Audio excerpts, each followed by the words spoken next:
By the 17th night, the fire no longer roared, it just whispered, low and mean in the black bones of the Sierra National Forest. The big columns of flame were gone, but the land still smoked like a battlefield that hadn't decided whether the war was really over. Ethan Cole stepped over a fallen pine, its trunk burned hollow, and felt cinders crunch under his boots. His helmet lamp cut a narrow tunnel through the haze. Beyond it, everything was gray or black. 40,000 acres of forest had gone from green to charcoal in less than 3 weeks.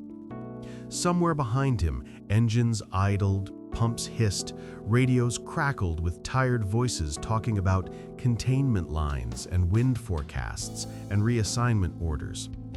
Out here, though, it was just Ethan, the smell of wet ash, and the quiet.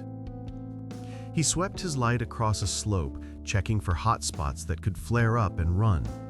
Every stump, every log, every root ball was a potential threat. Fire behaved a little like debt and interest, he thought. Not done with you just because you stopped paying attention. His crew had a saying. It was like a bad mortgage. It always came back if you didn't close it right.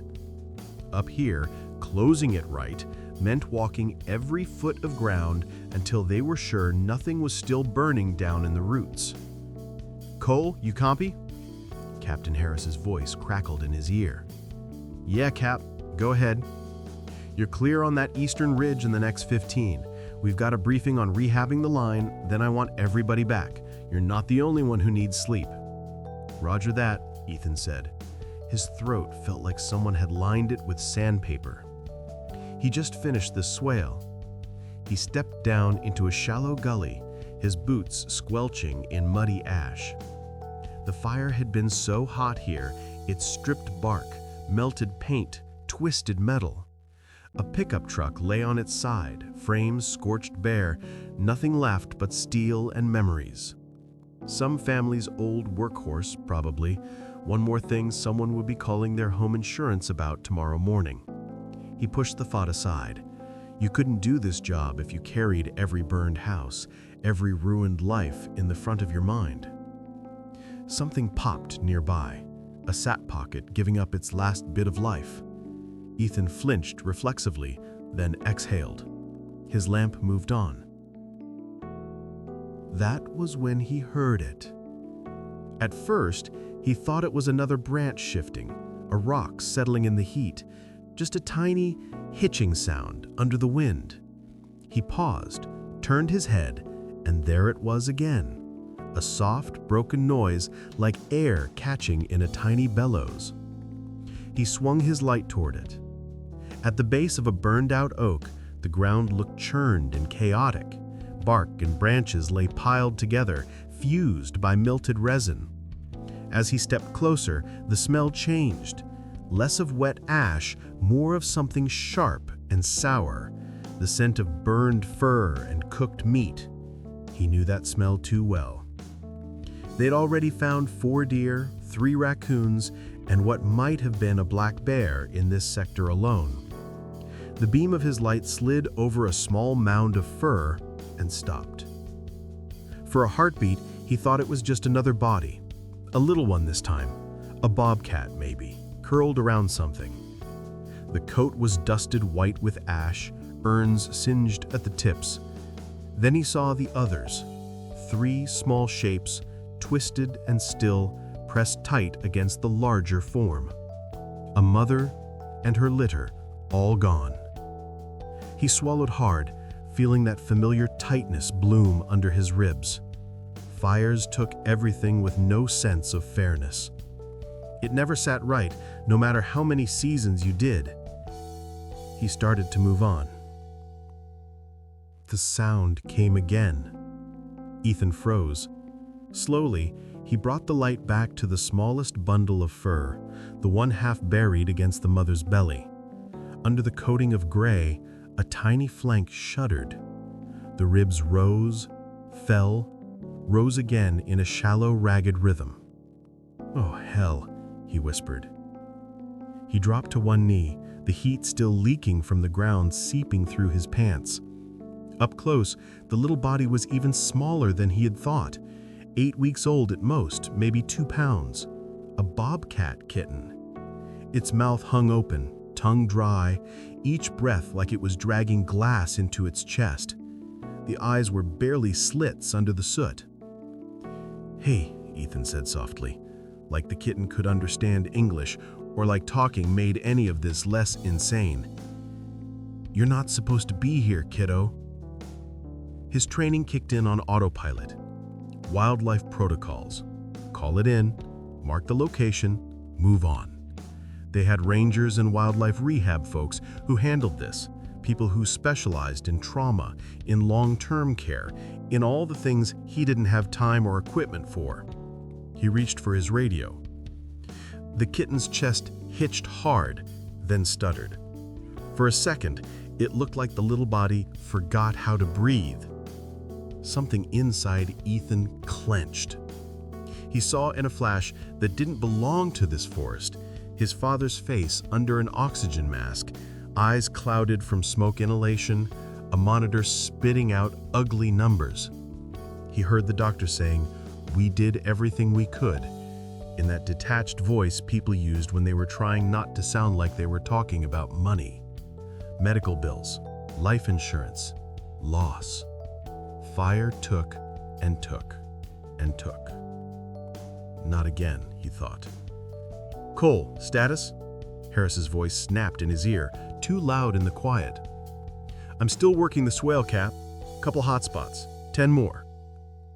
We've got rehab crews coming up. Don't make me come drag you. 15 tops." Copy. He released the button. His other hand hovered over the kitten, not quite touching. He could feel the heat radiating off its body, not the healthy warmth of a live animal, but that dry fever heat of something on the edge of shutting down. Regulations were clear. The right thing on paper was obvious. The kitten's lungs fought for another shred of air. "Damn it," he muttered. He shrugged out of his yellow Nomex jacket with one hand, cradled the tiny body with the other. The fur came away in clumps, stuck to his gloves. The kitten didn't even flinch. He tucked it against his chest, inside the jacket, close to where his own heart hammered too fast. For a second, they stayed like that, man and animal, wrapped in the same smoky cocoon. Ethan could feel its heartbeat, rapid, skittering, like a trapped bird's, through the layers of fabric. "This is stupid," he said to no one. "You know that, right?" He keyed the radio again. "Cop, this is Cole. I'm bringing in a live wildlife casualty to the trauma center in Clovis." There was a pause. "Negative, Cole. That's not your job. Tag it, call Fish and Wildlife, and get your tail back on the line." Ethan looked out over the charred hillside at the skeleton trees and the smoking stumps and the bodies that didn't make it out. Then he felt the weight of the thing in his arms, light as a bundle of twigs and fighting harder than half the grown men he'd pulled out of burning houses. "With respect, Cap," he said quietly, "I'm already en route." He didn't wait for the response. He stood, jacket clasped tight, and started back toward the truck. Later, some narrator's voice would tell this part of the story, over soft music and slow shots of blackened forest. It might even be the kind of moment that made someone out there feel a little less alone. If you've ever sat up late with a story like that, listening for something gentle in a loud world, you'd probably fit in with the folks over at Whispering Hearts. But out here, tonight, there was no channel, no audience, no algorithm, just a man walking through a dead forest, carrying the one small life that refused to give up. The smoke thinned as he climbed, and a cold wind came down the slope, pushing the smell of ash behind him. Ethan tightened his hold on the bundle under his jacket and kept going, one boot in front of the other, toward the faint glow of headlights waiting on the road. The truck rattled hard over washboard dirt as Ethan barreled down the service road, the headlights trembling across the burnt trees like nervous fingers. The Bobcat kitten was tucked inside his jacket, right against his chest, and every shallow rise of its ribs felt weaker than the one before. His heart tried to match its frantic rhythm, thudding against the tiny life he was trying to shield from the cold night air. He kept one hand on the wheel and one pressed gently over the small, trembling body, as if that alone could keep it tethered to the world. The radio on his dash crackled again. "Cole, I'm giving you one chance," Captain Harris said, tighter than before. "Turn around, tag the animal, return to the line." Ethan could picture his captain pacing near the engines, pinching the bridge of his nose the way he always did when a firefighter made a decision he couldn't unmake. But Ethan didn't touch the mic. He just drove faster, watching the dust plume behind him in the mirror. A pair of headlights appeared ahead, Lucas's rig. Ethan cursed under his breath. Lucas swung his truck sideways across the narrow road, blocking the path. Ethan hit the brakes hard, tires kicking up ash as the vehicle skidded to a stop. Lucas jumped out, hands raised, face strained with frustration and fear. "Ethan, man, what are you doing?" Lucas kept his voice low, the way men spoke when they were trying not to shout at someone they cared about. "You're gonna get hammered for this. Suspension, maybe worse." Ethan cracked open the door just enough to let out a puff of hot, smoke-heavy air. "Move the truck, Luke." "Not until you tell me you've thought this through." Lucas stepped closer, eyes flicking to the jacket pressed tight against Ethan's chest. "Look, I'm not heartless, I get it, but this isn't our job. Wildlife Services handles this stuff. You know that." The jacket shifted slightly. A tiny sound, barely a breath, escaped from inside. Lucas heard it. His shoulders sagged. "Damn," he whispered. "It's still alive?" "Barely." Ethan's voice was rough. "If I stop now, it won't make it. I can't just leave it." Lucas looked at him for a long moment, torn between protocol and the kind of instinct no handbook ever accounted for. Finally, he blew out a slow breath and stepped back. "You didn't hear it from me," he muttered, walking toward his truck. "But there's a side path 200 yards ahead. You can cut around me before the Rangers come through." He paused, hand on the driver's side door. "And Ethan, if Harris asks, I never saw you." Ethan nodded, gratitude and guilt twisting together in his gut. He pulled forward, eased around the barricade of Lucas's truck, and accelerated down the path as fast as the ruts allowed. Behind him, Lucas's voice cracked back over the radio. "Copy, Cap. No visual on Cole. Must have already cleared the ridge." Another lie Ethan owed him for. The kitten stirred again, a faint tremor under his hand. He'd been so focused on the road he hadn't noticed how quiet it had gotten. He unzipped the top of his jacket just enough to peek inside. The kitten's eyes were slits, its tiny tongue sticking out slightly as it gasped. The rise and fall of its chest came in short, skipping bursts, like a failing engine trying to turn over. "Stay with me, kiddo. Almost there." The trees thinned as it reached the lower road and the air cooled. For a moment, he let himself breathe too. It struck him then that this was the first time in years he'd made a choice that wasn't dictated by orders, protocols, or fear of consequences. A strange kind of clarity settled over him. Maybe it was reckless, maybe it was career suicide, but it felt like the only honest path. By the time the glow of Clovis appeared in the distance, the kitten's breaths had turned to thin whistles. He checked his rearview mirror. No ranger trucks, no crew rigs, just the empty road behind him, stretching back into the darkness of the forest he had left.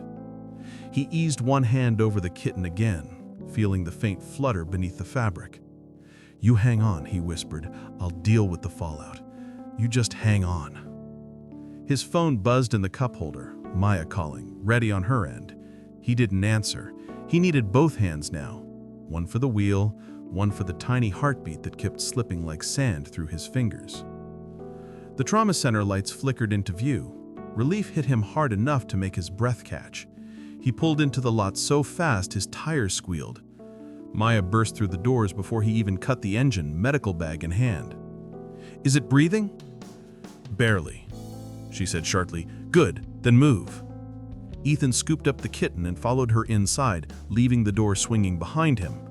And somewhere, in the back of his mind, he knew that night, that tiny sound in the forest, that moment he chose to break the rules, was going to change far more than the fate of one little bobcat.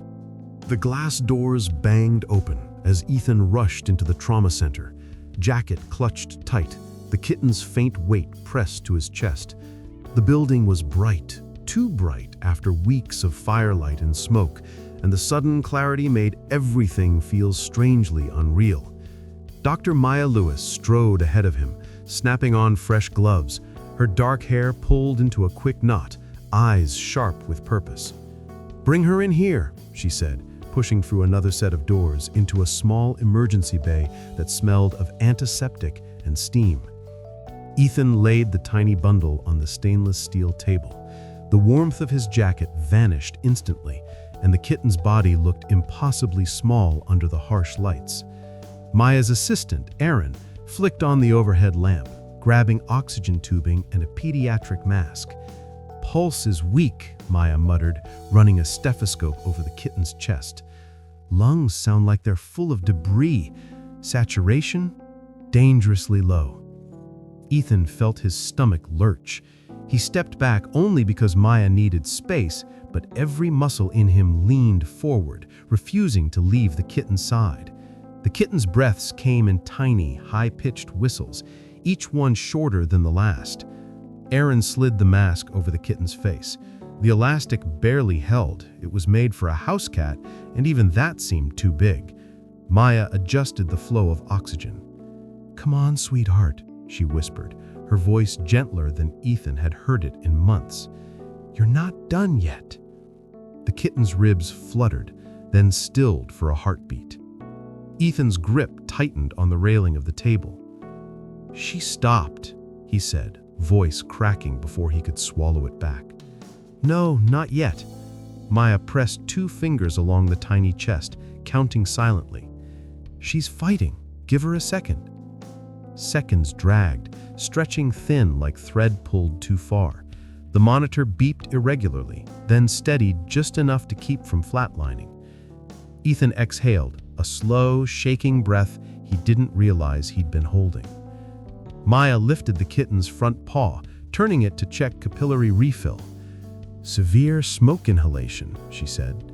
"Airway trauma, extreme dehydration. We don't know how long she was inside that fire." She looked at Ethan. "You found her alone?" Ethan nodded. "Her mother and siblings didn't make it." Maya's jaw tightened. "I'm sorry you had to see that." Aaron started an IV catheter, his hands surprisingly steady. The kitten twitched once at the needle but didn't resist. She didn't have the strength. Maya administered a bronchodilator, then a steroid injection. "This should reduce swelling," she murmured. "Buy her a little more room to breathe." Room to breathe.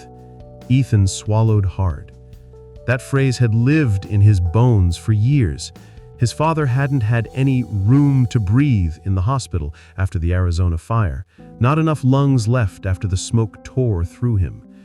Ethan had stood there, helpless, useless, watching the machines do what human bodies couldn't. Now, tonight, another life was slipping the same way. The kitten's breathing stuttered again. Her body jerked once, tiny paws curling.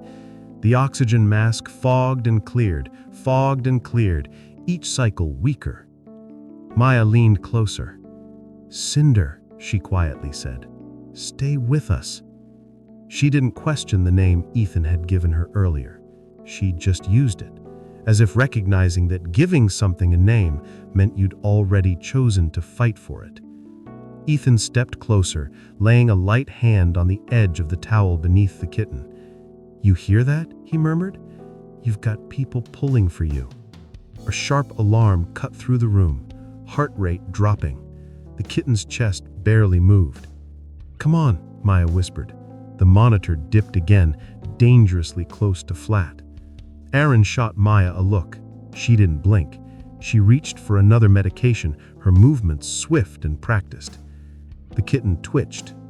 Her eyes opened a fraction, 2 slivers of gold hidden under ash. The breaths came irregular, ragged, but real.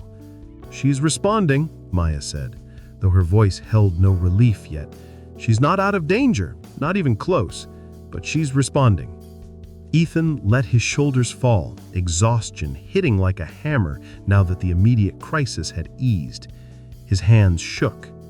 What are her chances? Maya hesitated, a long, honest pause. If she makes it through the next 3 hours, we'll reassess.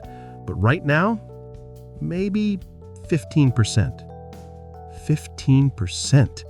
He'd taken worse odds into burning buildings. He'd seen men walk out of infernos when numbers said they shouldn't.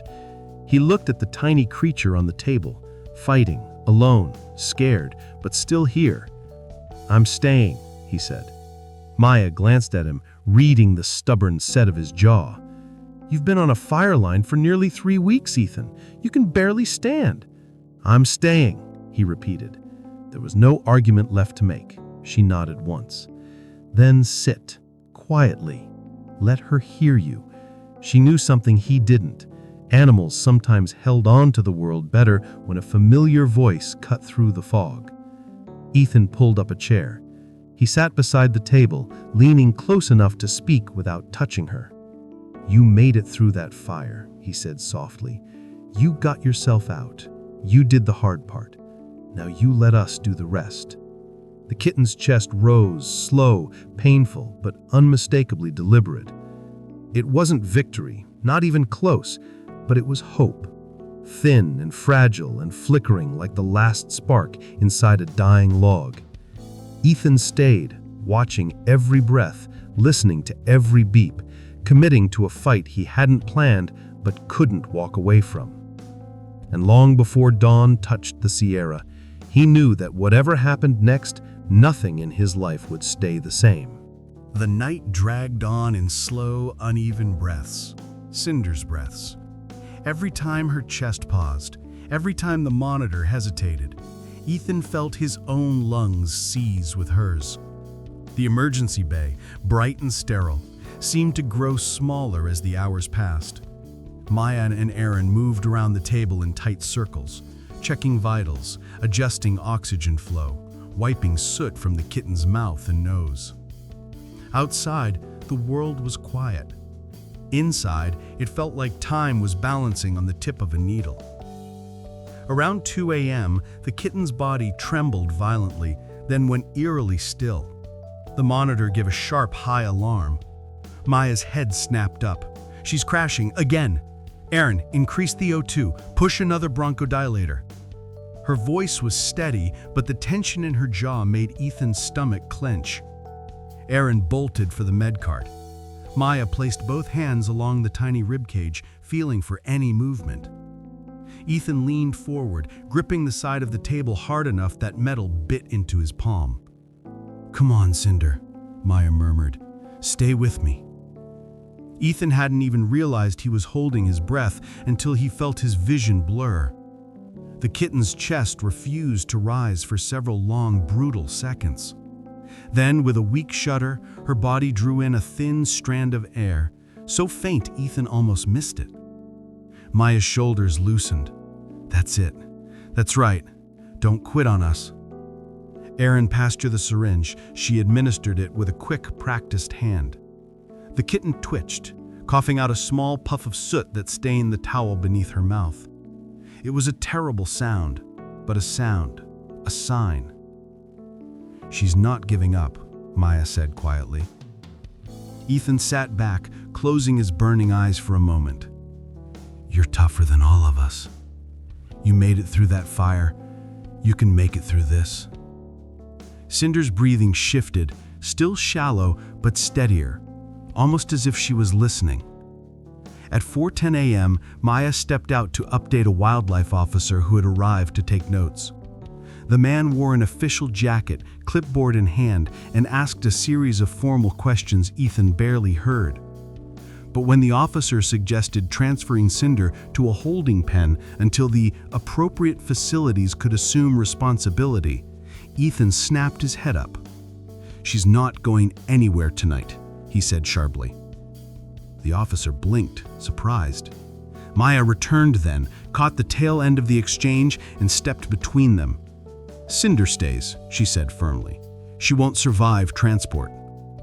The officer nodded reluctantly and left.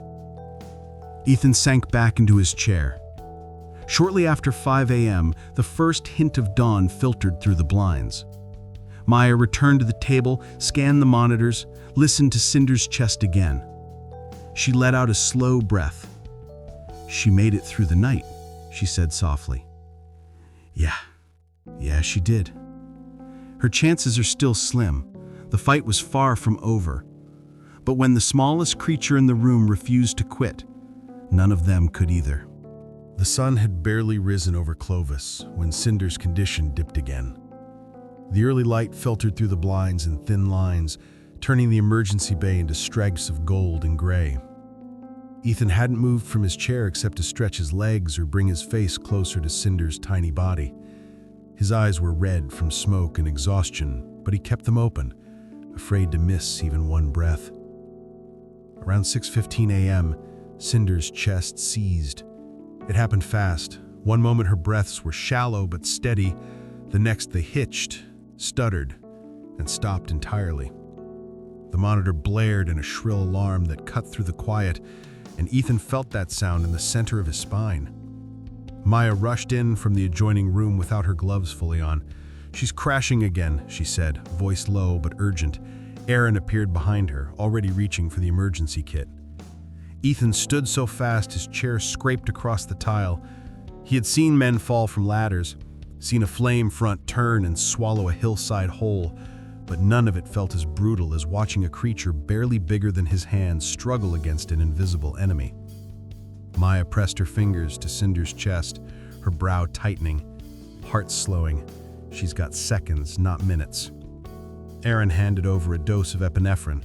Maya administered it with practiced speed. For a moment, far too long a moment, nothing changed. Ethan leaned in, his throat burning. "Come on, Cinder. You fought through a fire. Don't stop now." Then, at last, her ribs trembled. A tiny, weak gasp. A second, the monitor steadied into a faint rhythm. Aaron blew out a breath he'd been holding. Maya kept one hand on Cinder's side, feeling the fragile rise and fall. "That's one," Maya murmured. "Two more chances left, if she has them." Ethan sank back down, elbows on his knees, hands clasped. He'd never prayed much. His father used to say prayer didn't stop flames, only preparation and grit did. But now, for a few seconds, he let himself hope for something he couldn't see or control. His father would have understood this. He would have stayed too. 2 hours passed with no major changes. Maya stepped out to speak to a vet tech about oxygen supplies. Aaron went to grab breakfast sandwiches for the staff. Ethan stayed, watching Cinder's breathing like it was the only thing tethering him to the world. At 9:02 a.m., it happened again. The kitten jolted once, her body curling as if trying to escape the pain inside her lungs. The monitor beeped wildly, then dropped into a flat, terrifying tone. Ethan's hands flew to the table edge again. No, don't do this." Maya rushed in back through the doors, moving with the speed of someone who'd lived too many of these nights. "Her airway's collapsing. We need to open it. Aaron!" Aaron was already grabbing a small laryngoscope, his face pale but determined. Maya tilted Cinder's head with delicate precision. Ethan couldn't watch, but he couldn't look away either. "Hold the light steady," Maya instructed. Aaron obeyed, and Maya inserted the smallest breathing tube the center possessed. "Come on, open up. There." She slid it in, taped it down. Cinder didn't move. For a long moment, no one did. Then her chest rose, a small, mechanical lift pushed by the oxygen flow, then fell again. A rhythm returned, an artificial one, but life all the same. "That's two," Maya said, her voice steady but tired. Ethan leaned forward, running a hand over his face. "How long does she have to keep fighting like this? Until her lungs decide to fight back, or until they give out?" He nodded slowly, absorbing the truth without flinching. In wildfire work, you learned early that survival came down to fractions. A sudden wind shift, a half second of good luck, or the one person who refused to give up on you. Cinder had him, and he couldn't understand why that felt like a responsibility he'd been carrying long before he even found her. The third crash came early afternoon. Maya had stepped away only long enough to brief a wildlife officer who'd returned with new paperwork. Aaron was running labs. Ethan sat alone with Cinder, watching the sunlight shift across the room. Her breathing was steady but shallow, the kind of fragile pattern that made Ethan lean in closer. Then her paw twitched. Her ribs tightened. A wheeze escaped her throat. High and strained. Then silence. "Not again," Ethan whispered, standing instantly. The monitor screamed. Ethan called out for Maya, but she was already pushing back through the doors, her hair coming loose from her knot, face set in a hard line. "Move," she said, not unkindly, and Ethan stepped aside. This crash was the worst one. Cinder's gums turned almost gray, her limbs limp. Maya administered another emergency drug, then another. Aaron appeared with a ventilator adapter, attaching it with shaking hands. The seconds dragged long enough for Ethan to feel every beat of his own heart. Then a flutter. Barely there, but Maya felt it. Her shoulders relaxed a fraction. "There she is, good girl." Ethan exhaled, sinking back down. His legs felt too weak to hold him.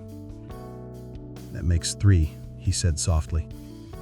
Maya nodded. "She's out of reserve now. She can't afford a 4th.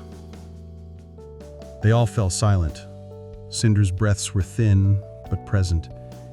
Ethan rested a hand near her side, not touching, just close enough to lend whatever comfort he could. He spoke to her again in that quiet, rough tone that only emerged around people or creatures he cared about. "You stayed through 3 fires, Cinder. You don't stop now. Not today." Maya glanced at him, surprise flickering in her gaze. "Most animals don't fight like this," she said softly. "She must have had something worth holding on to." Maybe she did, maybe she didn't. Ethan didn't let himself answer either way. What mattered was simple. She was still here. And so was he. By the second morning, the room felt different. The sharp edge of crisis had dulled, replaced by a tired, watchful quiet. The monitors still hummed, the oxygen still hissed, but the alarms had been silent for hours. Cinder lay on a folded towel, the breathing tube still taped in place, her chest lifting in small, steady movements.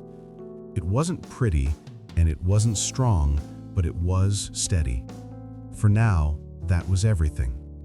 Ethan had changed into a spare t-shirt and scrub pants someone dug up from a supply closet, his fire gear hanging over a chair to air out the smoke. He looked less like a firefighter and more like a relative who'd been camping out in a hospital room too long. The feeling wasn't far off. Maya checked Cinder's vitals again, stethoscope warm against the kitten's side. "Her lungs sound less noisy," she said, almost reluctantly, as if she didn't want to jinx it. "Still bad, but better than last night. We're going to try taking the tube out in a few hours if she holds." "Will she breathe on her own?" "If she wants to stay. Breathing is work for her, hard work, but she's doing it." Cinder twitched at the sound of their voices, her front paw curling slightly. The motion drew Ethan's attention like a magnet. He scooted his chair closer, elbows on his knees. "Morning, Cinder. You gave everyone hell, you know that?" Her eyelids fluttered. For the first time, she cracked them open more than a sliver. Under the soot and medication haze, 2 amber eyes looked out at the room. Unfocused at first, then sharper.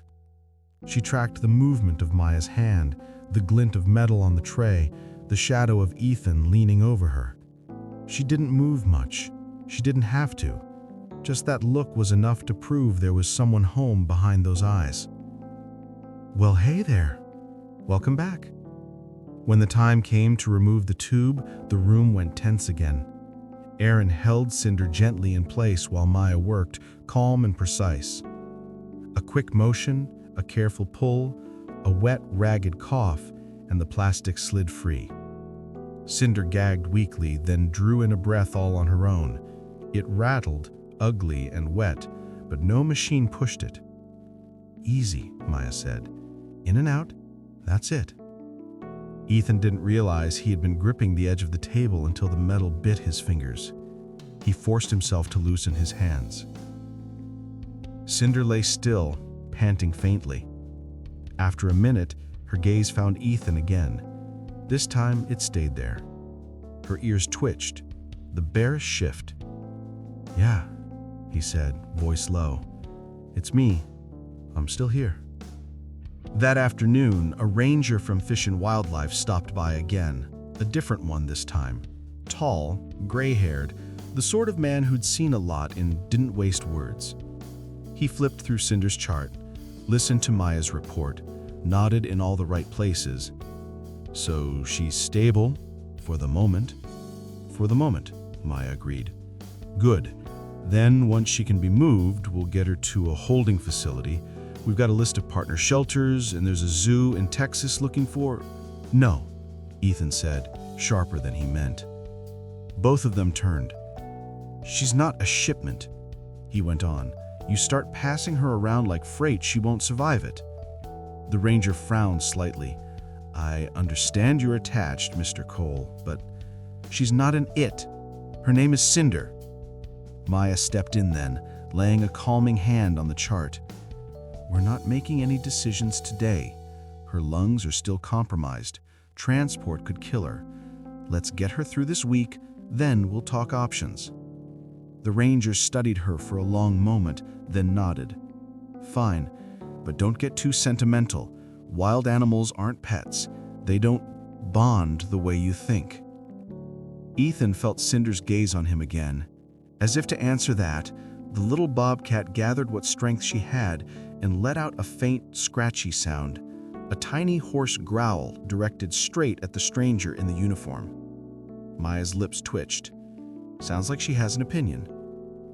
When the ranger left, the room felt bigger, as if some pressure had been released. Ethan sat back down, this time closer than before. Cinder's eyes followed him. He slowly lifted one hand, stopping just short of her paw. "I get it," he said quietly. "You're not mine. You never were. But as long as you're fighting, I'm here. You and me. We'll figure out the rest later." For a heartbeat, her toes flexed, claws peeking out. Then, with a small, careful movement, she shifted her paw until it rested against the back of his fingers. Not a cuddle, not a pet. Just contact. Just enough. It lasted only a moment before she pulled back, too tired to hold it. But in that small, deliberate touch, something settled between them. Something that had nothing to do with protocol or policy. Something that neither of them would be able to walk away from easily again. Cinder's recovery enclosure was no bigger than a walk-in closet. Clean, warm, lined with soft blankets and a low, heated pad. But to Ethan, it felt like the heart of the entire facility. 2 days had passed since they removed her breathing tube, and each hour seemed to carry its own brand of fear and hope. Her breaths were rough, uneven, but undeniably stronger. Her eyes stayed open longer, her ears lifted more often. She was present now, alert in a way that told Ethan she wasn't simply surviving, she was fighting. Maya adjusted the oxygen tube near the back wall while Ethan knelt beside the enclosure. Cinder lay curled near the front, paws folded under her chest. When he spoke, her ears twitched before her gaze shifted toward him. It was small, but it was deliberate. Nothing instinctual about it. "She's watching you," Maya noted softly. "There's recognition there, not just familiarity." Ethan didn't answer. He didn't have the right words, and even if he did, he wasn't sure he trusted his voice enough to say them. A faint rumble of thunder rolled outside, one of those early summer storms that brought clouds thick with moisture but hardly a drop of rain. The sound seemed to startle Cinder. She tried to stand and nearly toppled sideways. Ethan moved without thinking, reaching his hand through the bars just far enough for her to see. An anchor, not a touch. "It's all right, Cinder," he murmured. "Just noise. Nothing's burning today." The kitten hesitated, sides expanding in uneven breaths. Then she reached out her paw and placed it against his fingers through the bars. Her claws were partially extended, not in a threat, but because she didn't yet trust her legs to hold her weight. Maya saw it. She didn't interrupt. She simply stepped back and gave the moment room to breathe. Cinder's paw was warm, lighter than he expected, but steady. She held the contact for several seconds, long enough for Ethan to feel something settle in his chest. Something he had been resisting since the moment he first lifted her from the ashes. This wasn't just survival. This was trust. She pulled back eventually, not out of fear, but exhaustion. Her tiny chest rose and fell rapidly, and Ethan forced himself to withdraw his hand. "Take it slow. We've got time." Aaron poked his head in then. "Clipboard or holding, lung sounds, not great, but not worse." He glanced at Ethan's face with a knowing look. "She's waiting for you when you're not here. Keeps lifting her head every time the door opens." Maya nodded. Bonding behavior this early is rare for a wildcat, especially one that's been through trauma. She paused, studying Ethan. She made a choice. You were the first safe thing she saw after everything burned down. The words hit him harder than he expected, because deep down he understood something. Cinder wasn't just the only one searching for something steady in the smoke. Later that afternoon, as Maya prepared medications, she asked, "Do you want to be here while I check her lungs again?" Some animals stay calmer when the person they trust is nearby. Ethan didn't hesitate. "Yeah, I'll stay." As Maya reached into the enclosure to examine Cinder, the kitten flinched, but instead of retreating to the back corner like she had with other staff, she moved toward Ethan. Not close enough to touch this time, but close enough to watch him. Close enough to steady herself. When the exam ended, Maya closed the latch gently. "If she keeps this up, we'll move her to the larger recovery room tomorrow. She'll have room to stand, walk a little, maybe build some strength." "That soon?" asked Ethan. "She needs airflow and space for her lungs to work, but she needs emotional stability too. Whatever she sees in you, it's helping." He didn't claim to understand it, but he didn't question it either. That evening, after the storm passed and the building had emptied of most staff, Ethan returned one more time before heading out for a few hours of sleep. The hallway lights were dimmed, casting long shadows across the floor. Cinder lay curled in her corner, eyes half closed. When Ethan knelt beside the enclosure, she opened her eyes fully. No hesitation, no fear. She rose, unsteady but determined, and walked the 2 short steps to the front. She pressed her nose briefly to the bars, a barely audible chirp escaping her throat. Ethan felt something inside him crack open. Not pain, not joy, but an aching mixture of both. "I'll be here in the morning. You won't wake up alone." Cinder blinked slowly, the way cats sometimes do when they accept something, or someone. Then she settled down again, still facing him, breathing quietly. Ethan stayed until her eyes closed. He didn't know yet that this moment, the first soft spark of trust, was the beginning of a bond strong enough to survive fires, distance, and time itself. He only knew that turning away from her felt impossible now. The next morning came with a pale, washed-out sun creeping through the clinic windows, the kind of light that made everything look softer than it really was. Ethan walked back into the recovery wing with a cup of black coffee and the stiffness of someone who'd slept barely 3 hours. But when he reached Cinder's enclosure, the tiredness drained from him like water slipping through fingers. She was already at the front, waiting. Her ears perked the second she heard his boots on the tile. She pushed herself upright, still shaky, still weak, and pressed her small face against the mesh as if confirming he was real. Maya, who was reviewing charts at the counter, lifted her eyes and shook her head with a half smile. "She heard you from down the hall. I swear, she knows your footsteps." Ethan knelt in front of the enclosure. "Good morning, kiddo." Cinder let out a soft chuffing sound, quiet, breathy, the kind of cats usually reserved for family. Then, slowly and carefully, she extended her paw through the bars again. Ethan lifted his hand, palm up, letting her reach him first. This time, her paw didn't retreat. It rested in his palm, tiny pads, warm against his skin. It was gentle, intentional, and more powerful than anything that had happened in the last several days. Maya set aside her chart and watched the exchange with open astonishment. Well, she made her feelings clear. Ethan didn't move. He barely breathed. "She's stronger today." "She is," Maya agreed. Her oxygen saturation climbed several points overnight, and she's stabilizing faster after exertion. She paused. "I think she's turning a corner." The relief that washed through him almost hurt. A knock sounded at the doorway. A wildlife handler named Rob, broad-shouldered, calm, professional, stepped inside. "I'm here for the temperament evaluation," he announced. "Protocol says once she's stable, we start assessing whether she can be transferred to a long-term facility." Cinder tensed instantly. Her paw withdrew.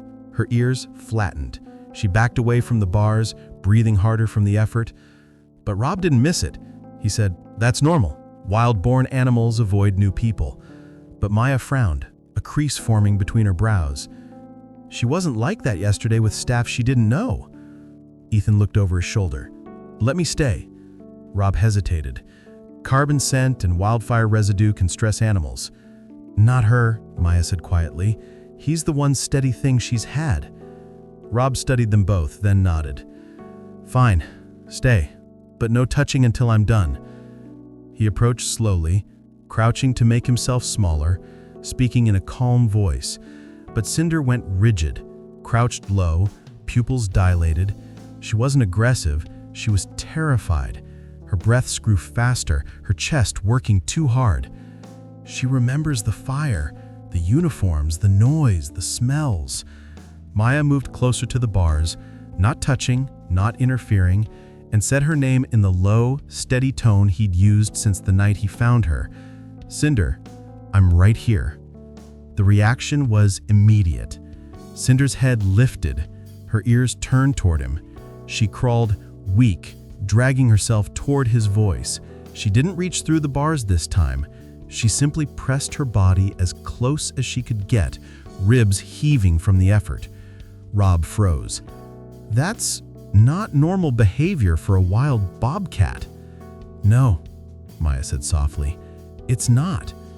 Ethan didn't speak. He just stayed there, steady as bedrock, letting Cinder settle against the mesh until her breathing calmed again. Rob exhaled. Whatever bond this is, it's real, and it's strong. Strong enough that transporting her without him could push her into respiratory collapse. "What are you saying?" Ethan asked. Rob rubbed the back of his neck. "I'm saying your presence may be the only reason she's stable enough to keep fighting." He sighed. This kind of case doesn't fit protocol. But sometimes protocol needs adjusting. Cinder shifted again, her tiny body shaking as she struggled to stay upright. Ethan reached his hand towards her, palm open. She stared at it, her gaze flickering with something like recognition. Maybe memory, maybe instinct. Then she did something none of them expected. She leaned forward and pressed her cheek against his fingers through the bars.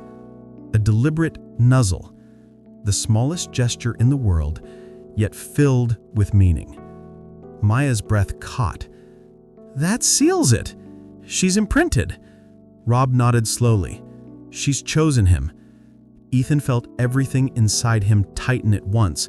Protectiveness, disbelief, a strange warmth he didn't know how to name. He had pulled her from a fire, sat with her through 3 near deaths, spoken to her when she was too weak to lift her head. But this small, brave act of trust felt like the moment their lives actually tangled together. Cinder pulled back, exhausted, but her eyes never left him. She lay down, facing him, paws tucked beneath her chin, her breathing steadying once more. "She's going to fight," Maya said quietly, "but she won't do it alone." Ethan nodded, settling onto the cold tile floor and leaning against the wall as if preparing for a long vigil. "I'm not going anywhere," he said softly. And in that moment, quiet, simple, undeniable, Cinder believed him. Cinder's move to the larger recovery enclosure happened on a quiet afternoon, the kind where the clinic felt more like a warm barn than a medical facility. The steel mesh walls opened into a space big enough for a grown bobcat, too big if you asked Ethan. But Maya insisted she needed to try. "Her lungs won't improve if she can't test their limits," she said. "We have to see what she's capable of." Ethan stood just outside the enclosure, arms folded, jaw tight. Cinder stepped onto the padded floor, ears swiveling, body low but curious. She sniffed the corners, taking in the unfamiliar scents. Each breath was audible, a soft rasp echoing in the room. At first, she moved well, slow but steady. Then she tried to take more than a few steps without resting. Her strength failed almost instantly. Cinder stumbled. A rough cough tore through her small chest, then another. Her legs shook. She dropped onto her side, gasping. Ethan's heart lurched. "Cinder!" Maya held up a hand. "Give her a moment. She has to learn her limits," she said. But Cinder didn't recover quickly. The coughing deepened, a desperate, wrenching sound that made Ethan's stomach twist. She tried to stand again and collapsed, paws scrabbling uselessly against the mat. That was all it took for Ethan to move. He crouched at the cage door, calling softly, "Cinder, look at me. Hey, right here, kiddo." Her head jerked weakly at the sound of his voice. She dragged herself toward him, inch by painful inch, until her body pressed against the mesh. Her breath rattled. She closed her eyes, exhausted. Maya sighed, soft and heavy. "That's not good." I looked up sharply. "What does that mean?" "It means her lungs will never support wild living," Maya said, kneeling beside him. "A healthy bobcat needs short bursts of explosive speed, climbing ability, stamina. She can't do any of that without collapsing." Ethan's chest tightened. "But she survived a wildfire. She can build strength." Maya's expression gentled. "Surviving is different from thriving."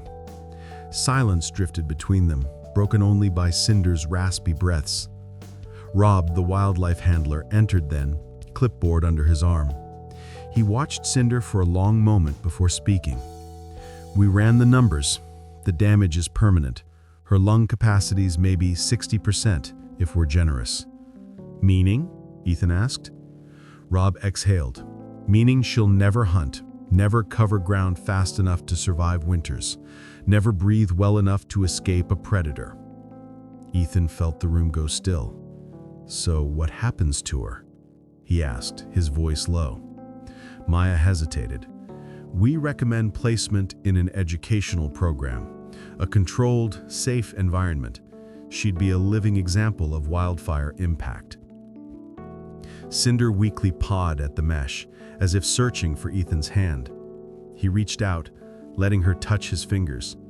Her breath caught, steadied a little. Rob saw it. "She trusts you," he said quietly. "She centers on you. That bond's rare." Ethan didn't answer. He couldn't. Cinder pushed her head against the bars again, trying to rub her cheek against his hand the way she had before. It took more strength than she had.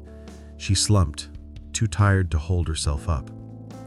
Ethan caught her with his palm through the bars. "Easy, kiddo. I've got you." Maya rested her hand on Ethan's shoulder, steady and kind. "She'll live. She'll even have purpose. But she needs people, not the forest." The words hit him harder than expected. He'd spent years believing strength meant being alone, being self-reliant, being unbreakable. But here was a creature who'd survived the same kind of fire that had taken his father, and she wasn't hiding from connection. She was reaching for it. for him. Later that night, after the clinic quieted and Rob finished the paperwork recommending Cinder's long-term human care, Ethan stayed by her enclosure. She lay curled, breathing evenly but shallowly, her eyes half closed. "You didn't fail," he whispered to her. "This wasn't a test you could have passed. You came out of that fire alive. That's enough." Her ear twitched. She lifted her head with effort, looked at him, and blinked slowly. The same soft signal she had given before when she accepted comfort. Ethan pressed his forehead to the cool mesh. "I'll be here," he murmured. "As long as you need me, I'm here." Cinder breathed out, a thin, soft sound that wasn't quite a purr, but close enough for him to count it. He didn't know it yet, but this moment, this simple promise, was the first step towards a choice that would shape both their lives. The offer came on a Tuesday, 3 weeks after the fire finally died. Ethan had just finished refilling Cinder's water dish, watching her pause between sips to catch her breath, when his phone buzzed in his pocket. The caller ID showed a number from Denver he didn't recognize, but the prefix told him it was federal. He stepped into the hallway to answer. "Cole?"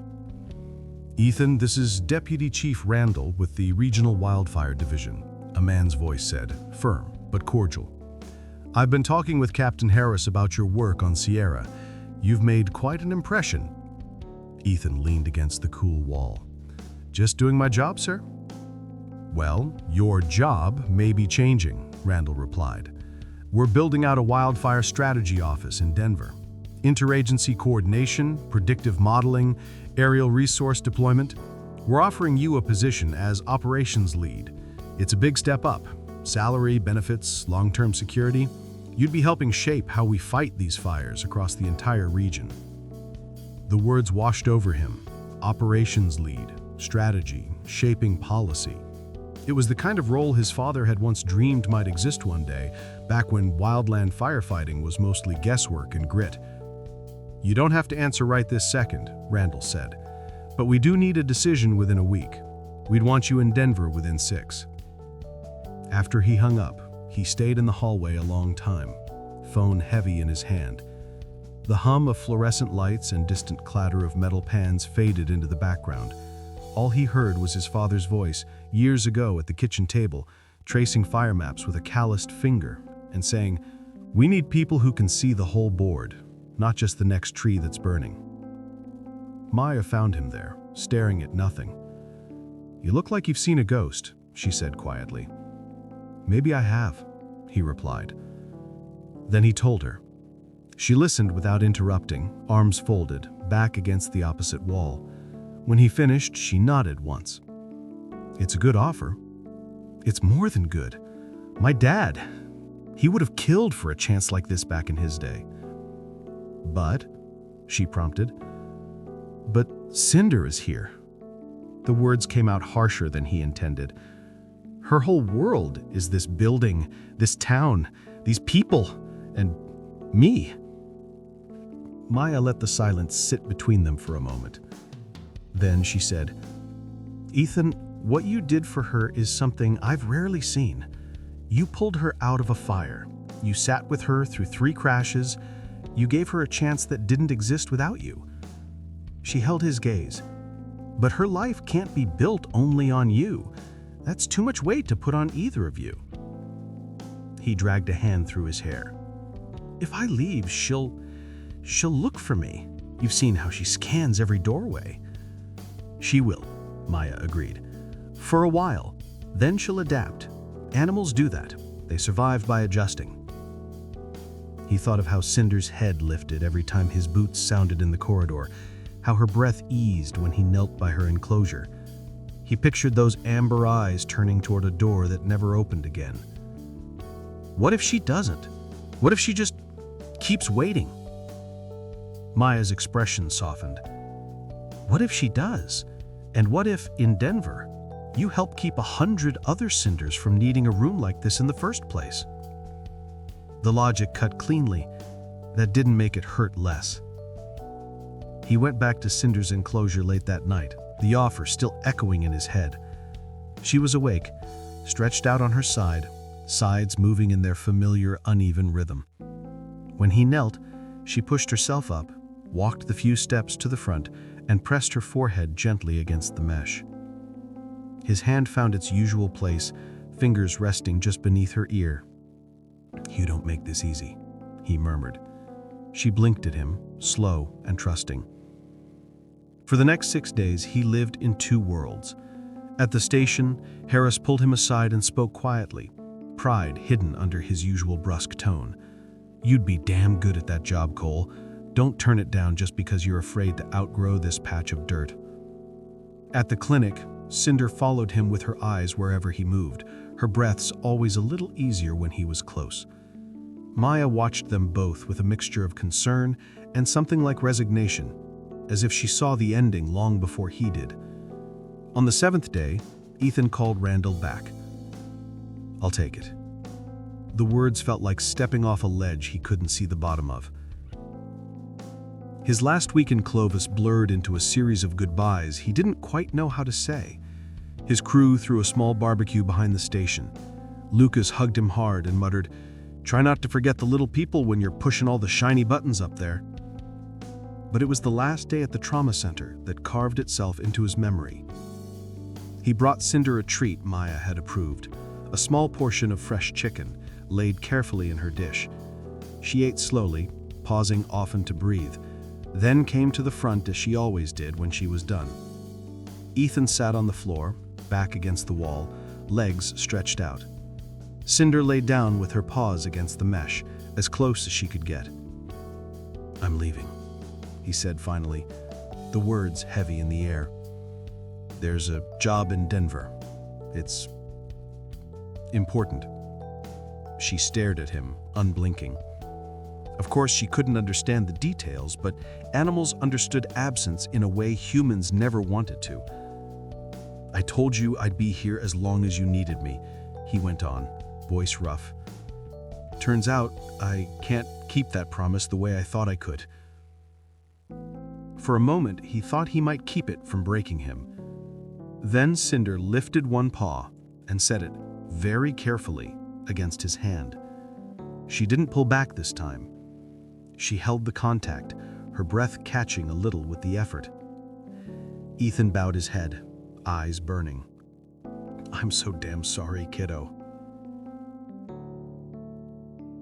When he finally stood to go, she followed his movement, pacing the length of the enclosure as far as her lungs would let her. He made it to the doorway before he turned back one last time. Cinder was there, pressed against the mesh, watching him with those amber eyes. She made a small chuffing sound, a question and a farewell rolled into one. He couldn't answer either. Ethan walked out, the promise he couldn't keep trailing behind him like smoke. Denver was bigger, louder, and colder than Ethan expected. The Wildfire Strategy Office buzzed with computer models, satellite feeds, and the constant chatter of analysts predicting wind shifts before they happened. It was good work, important work, and in the first few months, Ethan threw himself into it with the same intensity he once brought to the fire line. He helped build deployment maps, coordinated cross-state burn teams, and rewrote response protocols that would save lives he'd never meet. But every night, when the office lights dimmed and the corridors emptied, he opened his inbox and waited. The first message arrived 4 days after he left Clovis. The subject line was simple: Cinder update, week 1. Maya kept the tone clinical enough to sound professional, but Ethan recognized the care woven into every sentence. "She's eating better," she wrote. "Still tired, still tracking the door every time it opens." Attached were 3 photos of Cinder curled in her enclosure, eyes clearer than he remembered. He read the email twice before closing his laptop. The second update came the next week, longer, more hopeful. She let one of the new interns clean her enclosure without hiding. That's progress. She's tolerating short handling sessions with Rob too. Still looks for you though. Ethan stared at the words until they blurred, his throat tightening at the thought of Cinder searching for footsteps she wouldn't hear again. By the third week, the emails settled into a rhythm. Sunday nights, always. Maya sent vitals, behavior notes, small observations like, "She chirped at her reflection today," or "She pushed her toy into the corner where your chair used to sit." Ethan responded with brief thanks, trying not to let emotions spill into the replies. But he kept every message, archived them in a folder he named Sierra Recovery, though he knew the name was a lie. She wasn't recovering from Sierra anymore. She was recovering from him. A year passed. One Sunday evening, the email didn't come. Ethan brushed it off. Budget meetings, staffing crises, wildfire spikes. He knew how unpredictable Maya's schedule could be. Monday morning, there was still no message. The familiar tension coiled in his gut. By Wednesday, he caved and wrote first, "Is everything okay with Cinder? No update this week." He tried to sound calm. Maya replied an hour later, apologizing, swamped with administrative audits. "Cinder's fine, better than fine. She's working with schools now. Her first presentation last month went beautifully." Attached was a photo, Cinder standing beside a handler on a small stage, wearing a fitted ambassador vest, posture proud and calm. She looked older, stronger, confident in a way that hurt Ethan more than he expected. She didn't need him anymore. He should have been relieved. Instead, something hollow opened beneath his ribs. As years passed, the updates slowed, once every 2 weeks, then once a month, then every couple of months, brief and factual. Ethan told himself this distance was healthy, natural. Animals moved on, people did too. He climbed through the ranks fast, regional coordinator, then deputy chief.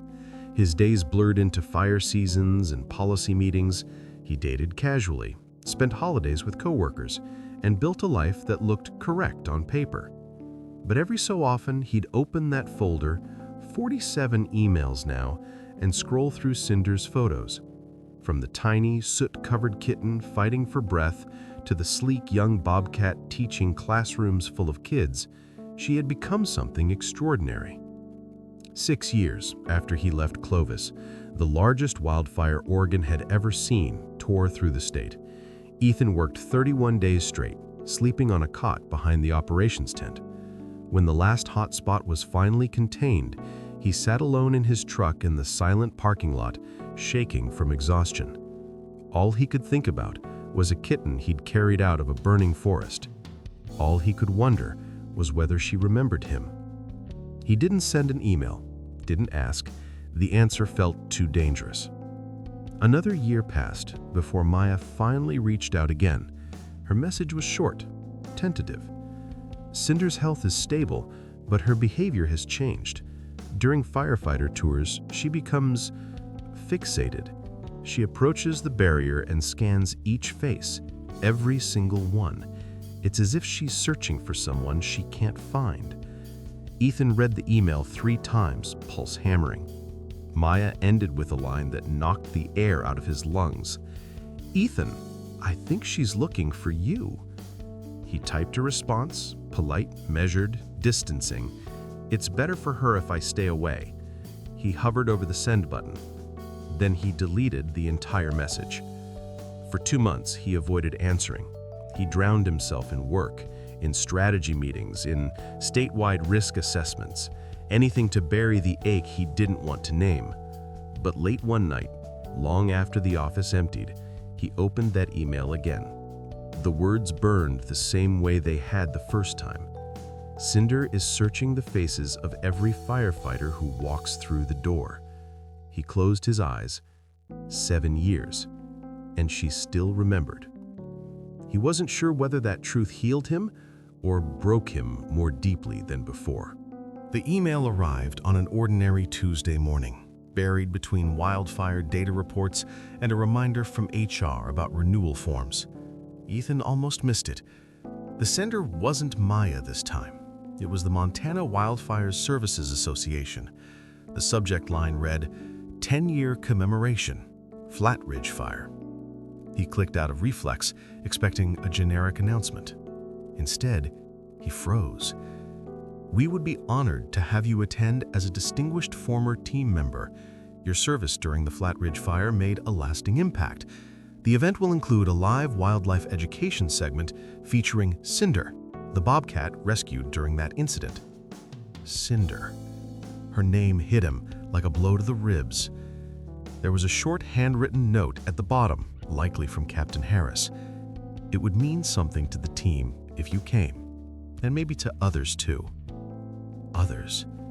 Harris never said more than he needed to, but Ethan knew exactly who he meant. He reread the email twice, then leaned back in his office chair, staring at the ceiling, as if the tiles might offer some kind of answer. He could decline. He should decline. It had been 8 years. He'd built a new life, a new identity, a career that demanded all his focus. Cinder had built her own path too, a purpose bigger than either of them could have predicted. Showing up now would be selfish, disruptive, confusing for her. But the image wouldn't leave him. A bobcat in an educational vest, standing on a stage in Montana, lifting her head and scanning every firefighter's face, searching for one she no longer had a reason to expect. For him. His chest tightened, slow and deep. He had spent years convincing himself animals forgot, that he had imagined the bond, exaggerated it because he needed something to hold on to after the fire season that nearly broke him. But Maya's message had shattered all of that. Cinder is searching the faces of every firefighter who walks through the door. Ethan stood abruptly, pacing the length of his office. His team could hear him through the thin walls, but no one approached. Everyone knew the sound of a man wrestling with something he didn't want to face. He stopped at the window overlooking Denver's skyline. The city sprawled beneath him. Glass towers, traffic hum, and the snow-dusted peaks in the distance. He had built a meaningful life here. Good work, real impact. But there, in a wildlife center hundreds of miles away, was the one living creature he had failed the most.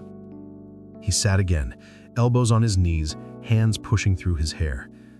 For the first time in 8 years, the question rose without mercy. What if she remembered not just the rescue, but the leaving? A soft knock sounded. Deputy Chief Morris, his closest colleague, stuck his head in. "You good? You look like you just read a court summons." "Worse," he muttered. Morris stepped in. "Talk to me." He hesitated. He rarely spoke about Cinder outside of the people who'd been in that trauma room with him. But something cracked open now, just a fraction. "You remember the Bobcat I rescued years back? The one from that Montana inferno?" "Yeah, you mentioned it once. Bonded with her, didn't you?" His throat tightened. "She's still alive, and apparently still remembers me." Morris whistled under his breath. "After all that time? Damn." "Yeah. And now what? They want you back there?" He slid the laptop toward him. Morris skimmed the email, then leaned against the desk. "You going?" "I can't," he said immediately. "It'll stir her up. She's settled. She has a role. My showing up, it's selfish." Morris crossed his arms. "You sure about that? Sounds like the girl's been searching for a ghost." Ethan swallowed hard. "I don't know if seeing me fixes anything or breaks her." Morris studied him a long moment. "Question is, would it break you not to go?" He didn't answer. He didn't need to. That night, long after the office emptied and the city lights flickered like distant embers, he opened the invitation again. His finger hovered over the keyboard. He typed nothing, deleted nothing, just stared at the blank reply field until the screen dimmed in front of him. Then, with a breath that trembled more than he wanted to admit, he typed 4 words: "I will be there." He hit send. The decision surged through him, like stepping into cold water, shock first, then clarity. He leaned back, heart pounding. Images rushed in unbidden. a tiny soot-covered kitten fighting for breath, eyes half open in the glow of an oxygen mask. Then the young bobcat pressing her face into his palm through steel mesh, the soft chuff she gave when she trusted him most. 8 years of distance dissolved in a single moment. He whispered into the quiet office, voice barely audible. "Cinder, I'm coming." The words didn't fix anything.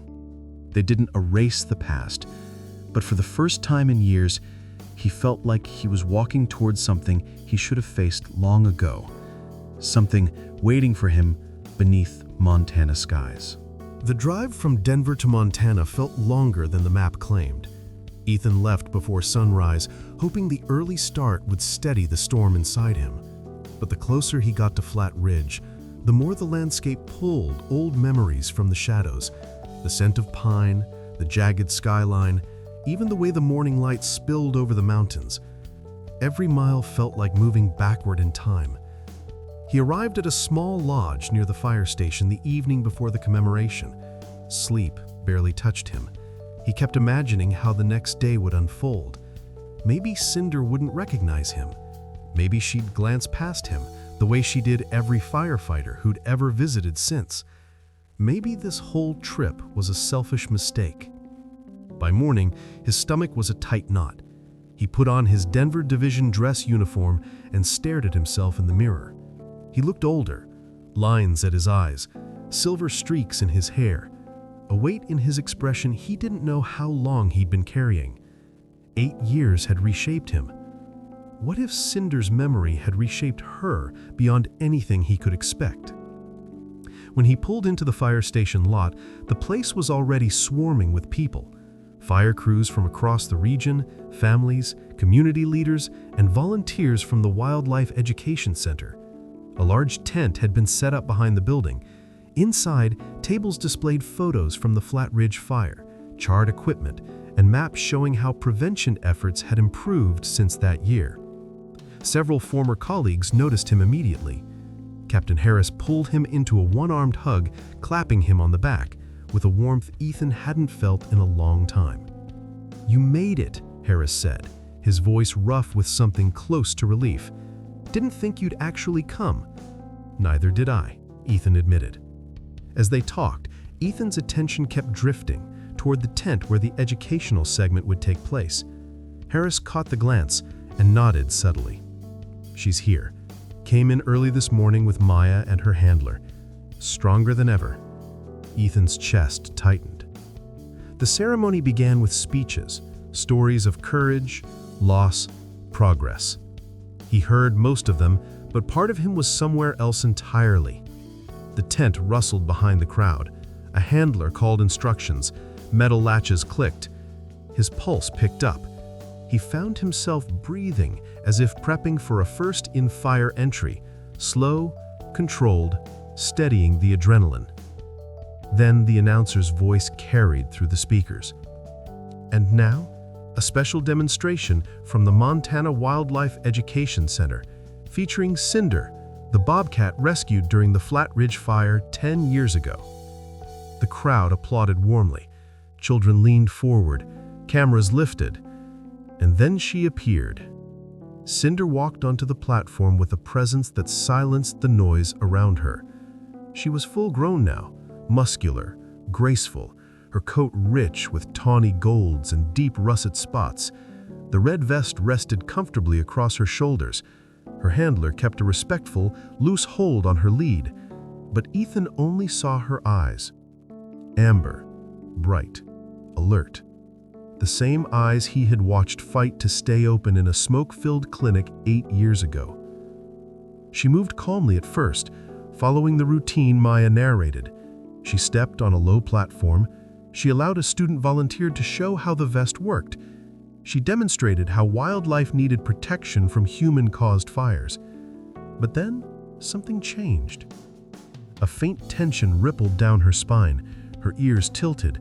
She lifted her head and sniffed the air, slow, deliberate, searching. The handler tried to guide her back to focus, but Cinder wasn't listening. She took one step toward the crowd, then another. Maya paused mid-sentence, eyes narrowing. "Hang on," she murmured quietly. Cinder scanned row after row of firefighters, faces, uniforms, hands resting on their knees. Her gaze darted, unsettled, as if she was trying to locate a sound no one else could hear. Ethan felt the moment she found his silhouette. Her entire body stilled. For a heartbeat, she didn't move at all. Then her ears pitched forward sharply and her mouth parted in a soft, urgent chirp, the same sound she used to make when she recognized him through the mesh of her recovery pen. The handler stiffened. "Cinder, hey, easy, stay with me," she whispered. But it was too late. Cinder stepped off the demonstration platform. A second later, she broke into a full run. Gasps rippled through the audience. Parents instinctively pulled their kids close. Several firefighters rose halfway from their seats, not out of fear, but surprise. Ethan reacted before he could think. He stood. Cinder was already weaving between chairs, dodging startled onlookers with the focused grace of a wild predator who knew exactly where she needed to be. Her breaths were sharp, too quick, betraying her lifelong respiratory weakness, but she didn't stop. Ethan dropped to one knee, and she collided with him. Not violently, but with a weight and certainty that said everything words could not. Her front paws braced on his chest as she pressed her face into his neck, chuffing and chirping in frantic relief. She rubbed her cheeks against his uniform, marking him with the scent she had guarded in her memory for 8 years. Ethan's eyes burned. His arms wrapped around her instinctively, carefully, respecting her wildness but holding her as if she might vanish. The crowd around them disappeared. There was only the warmth of her fur, the rumble of her breath, the tremble in her shoulders as if she had been holding this longing for too long. He whispered, "Hey, little Ember, I'm right here." She chuffed again, softer now, as if settling. Maya approached cautiously, the handler beside her, both stunned but not intervening. Maya's voice shook slightly. She hasn't done that for anyone. Ever." Ethan didn't look away from Cinder. "I know." For the first time in years, Ethan knew exactly what he had been running from and what he had been running towards without admitting it. This bond, this moment, this truth. Cinder hadn't forgotten him. She had waited. For nearly 2 hours after the chaotic reunion, Ethan stayed with Cinder behind the fire station in a quiet, cordoned-off area meant for handlers and staff. The noise of the crowd faded, replaced by low murmurs and the occasional distant crackle of radios. Cinder never strayed more than a foot from him. Every time he shifted, she lifted her head to check that he hadn't disappeared again. She wasn't frantic anymore, not like the first burst of recognition that had sent her sprinting through hundreds of people. Now she hovered close in a steady rhythm of reassurance, leaning her head against his knee, brushing her cheek along his sleeve, resting a paw lightly on his boot. Every breath she took came with a faint rasp, a reminder of what the fire had stolen from her lungs years ago. Maya kept her distance, though her eyes never left Cinder. She seemed torn between awe and worry. "I've worked with her for 5 years," she said quietly, "and I've never seen her behave like this. She's calm, but only because you're here." Ethan stroked Cinder's back gently, fingers sliding through her thick, warm fur. She was always like this when she trusted someone. She gives everything. Maya nodded. "That's the problem," she whispered. A few minutes later, Dr. Foster, Linda, arrived. Her silver hair caught the afternoon light, and her expression was soft, layered with gratitude and concern. She sat beside Ethan, folding her hands in her lap. "She remembered you," Linda said simply, "after all these years." Ethan swallowed. "Yeah." "Ethan," she continued, her voice low but firm, "Cinder has done remarkable things. She saved lives through her education program, but emotionally, She's been missing something. We didn't realize how deep that absence went until now." Cinder shifted closer, pressing her body against Ethan's leg. The gesture felt like a plea and a promise all at once. Linda took in the scene before speaking again. "We need to talk about what comes next." Ethan's stomach tightened. "I figured we would." The handler stepped away to give them privacy. Cinder watched her go, then immediately looked back at Ethan, unwilling to let her attention drift too far from him. Linda's tone softened. "She cannot live with you, Ethan. You know that. She's still a wild animal. She needs structure, routine, familiar territory, and constant monitoring for her lungs." "I know," he said. "I'm not asking for that." "But," Linda continued, "she also can't lose you again the way she did before." There it was. The truth he had feared would be spoken out loud. "She didn't break," Linda said gently, "but she never fully bonded with another handler. Not the way she bonded with you. She did her job, she adapted, but a part of her remained suspended, waiting." Ethan felt his throat tighten. "I didn't know. I thought she'd be better off without me complicating things." Cinder nudged his hand, sensing the shift in his breathing. Linda watched the interaction with a thoughtful, almost emotional quiet. "If you walk away now, Ethan, she will adapt again. She's strong. She will continue her work. But she will still look for you, still wait. And I don't know how long that longing will sit in her before it begins to affect her health or her engagement." "So what are you saying?" Ethan asked. "I'm saying she doesn't need you every day," Linda replied. "She needs consistency, predictability, a promise that you don't break this time." He ran his hand along Cinder's spine, feeling the rise and fall of her breath. "What does that look like?" Linda offered a small, hopeful smile. 4 visits a year, 1 each season.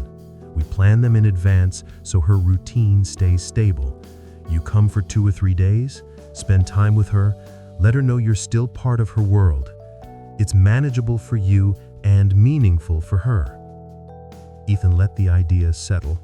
It felt right, not unrealistic, not dramatic, simply true. "And if my work becomes unpredictable?" he asked. Linda shook her head. "Then you tell us. We adjust together. We don't let her be blindsided again." He looked down at Cinder. She stared up at him with those amber eyes, steady, trusting, holding no blame, only recognition. 8 years apart, and she still knew him, still chose him. "I'll do it," Ethan said finally. "Every season, every year, I'll be here." Cinder made a soft, low chuff, a sound he hadn't heard since she was a year old, a sound she used only when she felt deeply safe. Linda exhaled in visible relief. "Good. Then we can make this work." The sun dipped lower behind the ridgeline, painting the sky in muted golds and rust, the same colors that had once clung to Cinder's suit-covered fur when he carried her out of the blaze, the same colors she had grown into as an adult, as though the fire had marked her with its palette rather than its destruction. Maya returned with Cinder's vest, watching the Bobcat lean into Ethan's touch. "She'll settle now," she murmured. She just needed him. For the first time since arriving in Montana, Ethan felt something loosen inside him, something he'd been holding far too tightly. Maybe guilt, maybe grief, maybe the weight of believing he'd done irreparable harm by leaving. But Cinder wasn't broken. She was waiting. And now, finally, he wasn't running anymore. He rested his forehead gently against hers, whispering, "I'm not disappearing this time, girl. I promise." Her breath warmed his cheek. Steady, trusting, home. The next morning, Ethan drove to the wildlife center under a pale Montana sunrise. the kind that washed the mountains in soft gold and quiet promise.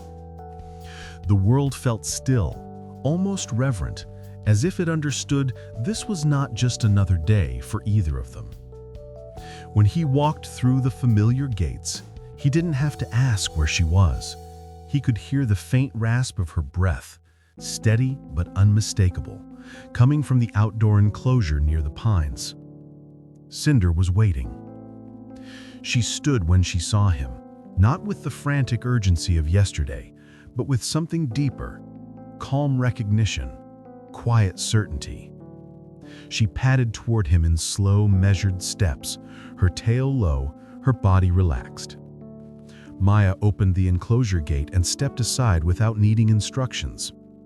Cinder brushed against Ethan's leg with the same gentle insistence she used when she was a year old, greeting him with a soft chuff that carried more meaning than any human greeting could.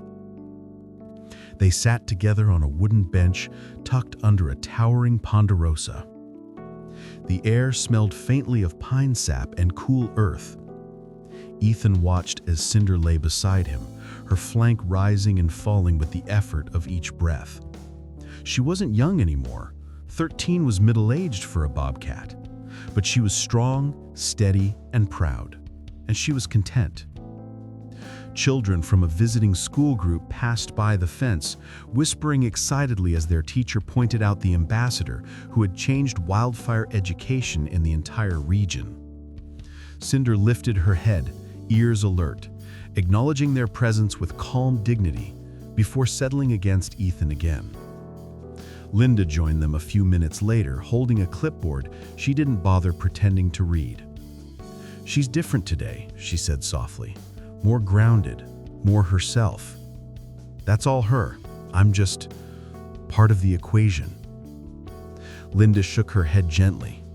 "You're part of her history. That doesn't disappear in a creature like her." She looked toward the enclosure's far edge, watching Cinder's tail flick lazily. "You'd be surprised how many wild animals remember the people who stood between them and death.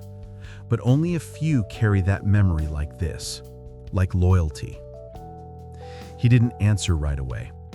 He reached down and scratched behind Cinder's ear. She responded with a rumbling sound, half purr, half chuff, resonating deep in her chest.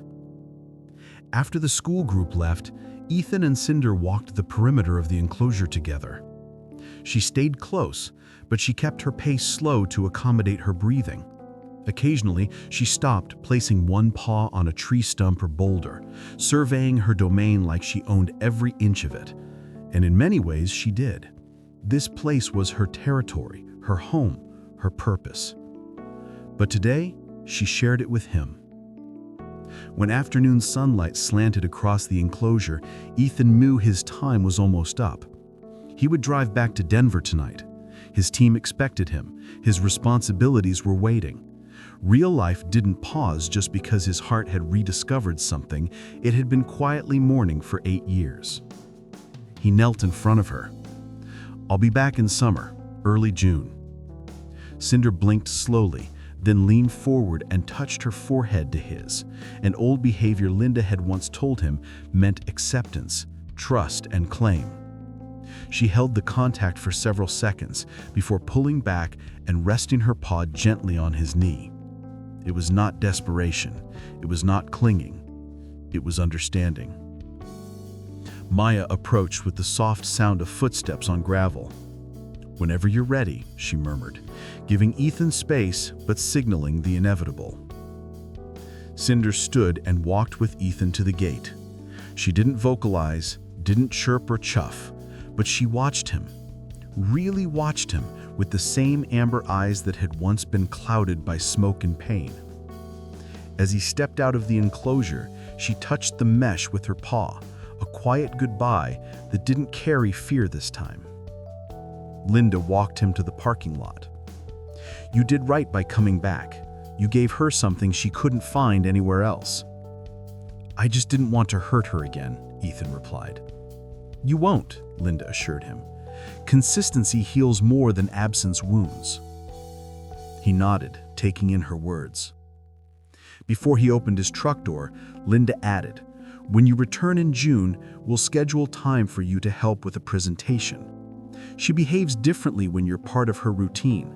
Children will see a version of her they've never seen before." A soft laugh escaped him. "I'd like that." The drive back to Denver felt different from the drive to Montana. Lighter. The road stretched wide beneath a sky that seemed impossibly clear. He wasn't running anymore. Not from guilt, not from the past, not from the truth of what Cinder meant to him, or what he meant to her. He was not trying to rewrite the choice he made years ago. He was simply choosing better now. 3 months later, he returned for the summer visit. Cinder recognized his footsteps before she saw him and trotted to the gate with a bright, eager spark he hadn't seen since she was young. And though the reunion was quieter than the first, it was sweeter, steady, familiar, whole. Season after season, year after year, he came back. And each time, Cinder waited. Not with sorrow, not with longing, but with certainty. A bond born from fire had become something lasting, something that outlived fear, distance, and time itself. She searched every firefighter's face for 8 years, and when he finally walked into the crowd again, she knew him. She chose him. She never forgot. And neither did he.